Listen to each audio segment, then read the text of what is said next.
হামজা চৌধুরী এসেছেন শামিত শোভ। দলে যুক্ত হয়েছেন কিউবা মিচেল, আছেন জায়ান আহমেদও।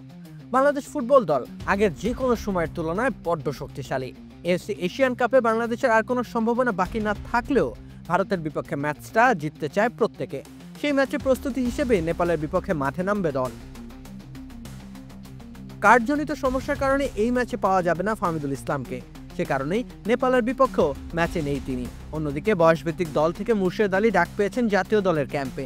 নেপালের বিপক্ষে তাকে হয়তো দেখা যেতে পারে বাংলাদেশের জার্সিতে। বাংলাদেশ নিঃসন্দেহে চাইবে ঘরের মাঠে দাপট দেখাতে। নেপালের বিপক্ষে এই তো কদিন আগেই মাঠে নেমেছিল বাংলাদেশ ফুটবল দল। সেই ম্যাচে ছিলেন না হামজা চৌধুরী কিংবা শামিত শোভ। তাদেরকে ছাড়া গোলশূন্য ড্রতে সন্তুষ্ট থাকতে হয়েছিল জামাল ভুঁইয়াদের। নেপালের রাজনৈতিক পটভূমিতে পরিবর্তনের ফলে সৃষ্ট বৈরী পরিবেশে সেই সফরের দ্বিতীয় ম্যাচটি আর মাঠে গড়ায়নি।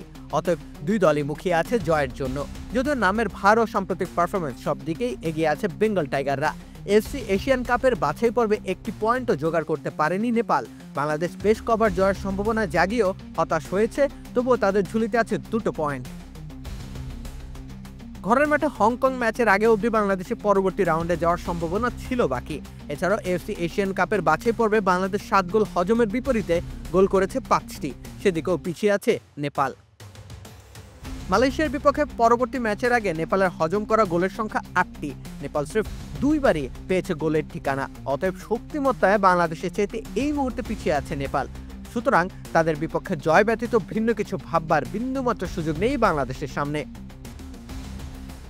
কোচ হ্যাভিয়ার ক্যাব্রেরা নিশ্চয়ই জয়ের পরিকল্পনা ছক এঁকেছেন। তার কাছেও যে ভিন্ন কোনো পথ খোলা নেই। দর্শক মহলে তার জনপ্রিয়তা এখন প্রায় তলানিতে। নেপালের বিপক্ষেও তিনি দলকে জেতানোর টোটকা সাপ্লাই করতে না পারলে বাংলাদেশে তার অধ্যায় সমাপ্তি ঘটা স্রেফ সময়ের বিষয় মাত্র। তবে আরও বেশি গুরুত্বপূর্ণ ভারতের বিপক্ষে বহুল আকাঙ্ক্ষিত জয়। ঘরের মাঠে ভারতকে হারানোর জন্য মুখিয়ে আছে গোটা বাংলাদেশ দল। সে কারণে হামজা শামিতরাও এসে যুক্ত হয়েছেন দলের সাথে।